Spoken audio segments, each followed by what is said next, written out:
Okay, so we're going to have a look at the Heli TACK now. I personally believe there's a lot of difference between what I'd say a level 2 Heli TACK is to a top of the, level 5. When would I use a Heli TACK? I'd use a Heli TACK if I'm trying to get upwind. I'm on my small wave board or my freestyle board, and I don't have enough speed to go for a fast tack, so I find the thing unstable. So with a Heli TACK, you've always got power in the sail. Either you're pulling in power or you're pushing against. So that always gives you direct mast foot pressure. So there's always something moving on the board. So it's a really good thing to do when it's not so windy and you want to stay upwind on your wave board or any short board really. So the key is the control. I will go through the control factors, the key points. Remember what we're doing, it's a tack. We're cruising along. If we're pointing the beach, we're going to be turning 180. We're going to go directly into the eye of the wind, okay? And then we're going to go through the eye of the wind. And then when we finish, we're going to have done our 180-degree turn. Actually, believe it or not, with the level 5 Heli TACK, I'd say, you actually do more than a 180-degree turn because we end up flipping the sail on a new broad reach, so maybe 220 or something like that. Okay, so I'm sailing along on my pillow. Okay, normally I wouldn't be planing into this. That's something that I'd either do on a tack or something like that. Okay, so I'm going to just say that I'm cruising along and I want to stay upwind. Right, first things first, remember your hands are not glued to the boom. Really important with these backwinded maneuvers. Okay, sail goes back, so my hands slide forward, the sail goes back.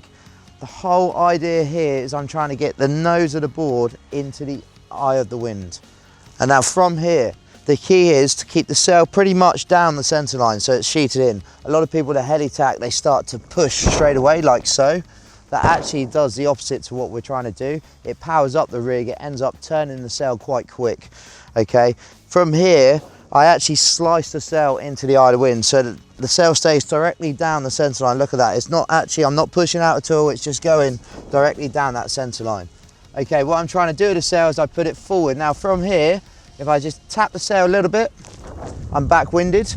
Now, if I want to go that way, if I put the sail that way, so if I lean my sail that way, the nose will start to turn, okay?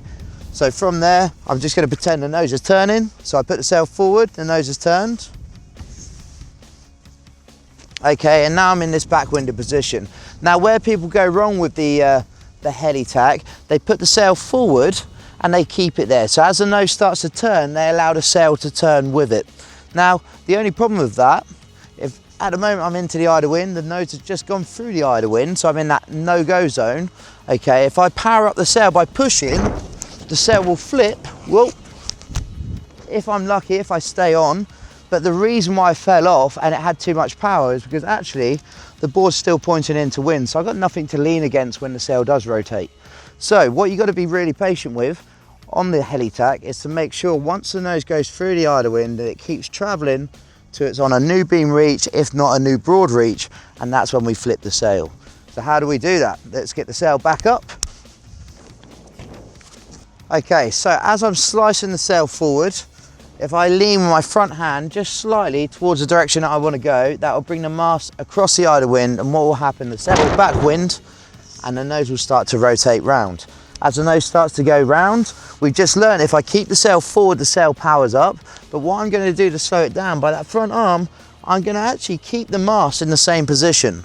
Okay, so as the board starts to turn, my front arm actually ends up coming back towards me. So from there, as the board starts to turn, I'm keeping that sail directly into the eye of the wind and it's completely depowered. So from here, I just wait a little bit longer. The board's turned and now I'm ready to flip the sail. The board's on a new broad reach, so from here, my back hand slides down towards the back of the boom. Remember, I'm going to come out clue first in a second, so I need that nice wide grip. Okay, back hand goes down the boom, my front foot. This is where the magic happens, and this is the only time that we do this. This is when we bring our front foot behind the original back foot. Why we do this, because there's probably going to be a little bit of power in the sail. I need to keep my weight back to control that power. So here we go, backhand goes, with my front hand, I'm going to bring the sail forward and around. At the same time, I'm going to step out the way, all the way towards the back. I step forward, I come out clue first. Now just get your balance for a split second. If you're on a small wakeboard, sail away clue first for a second, and then when we're ready to rotate, we slide and glide that hand up, lift the arm up, go under the original arm, Boom.